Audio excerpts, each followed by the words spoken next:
Breaking down the As we've teal found with Sue independence. Chapman and her teal counterpart over here, Kate Chaney, a lot of the big money that's been flowing into their campaign, and in Kate Chaney's case, the biggest money that's ever been spent in the history of the Cedar Curtain actually comes from deep-pocketed donors in Sydney and Melbourne.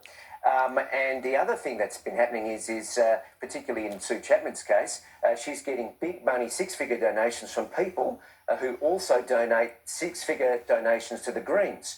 Now, Sue Chapman herself is a former Green.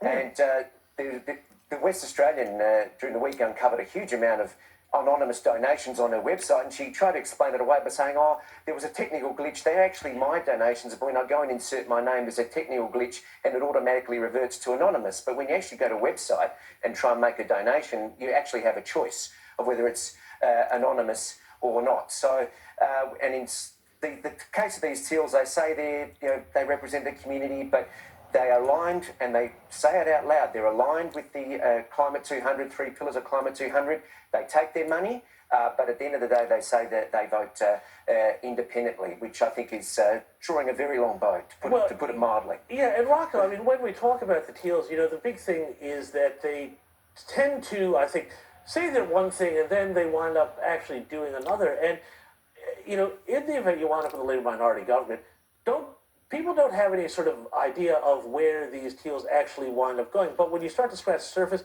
with those donations, but also with voting records, they vote either with Labour or the Greens, don't they?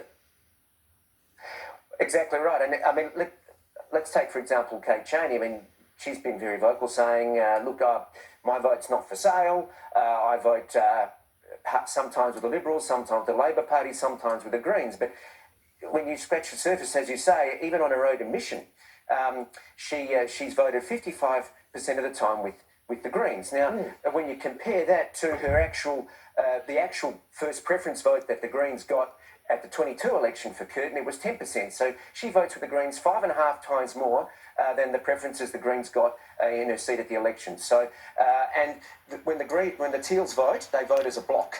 So you could say that they're far more aligned with Labor and the Greens. As you say, when it's not a case of look at what the Teals say, it's look at what they do. And Rocco, how much, finally, before I let you go, just explain, do you think that the Teals will wind up going backwards in 2025 because they were such a product of a peculiar moment in Australian politics in 2022 around women, around Scott Morrison, and a very specific set of niche concerns?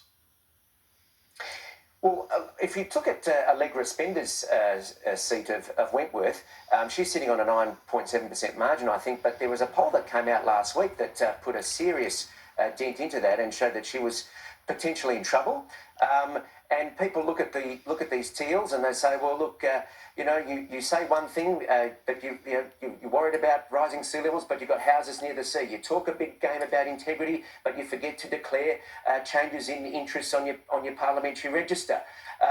And people don't forget these things. Exactly. And when it comes to the teals, getting a lecture from them on integrity and transparency is like getting a lecture on corporate propriety from Christopher Skase. Rocco, we're going to have to leave it there. Thank you so much. But when it comes to politics done differently in the teals, maybe not so much.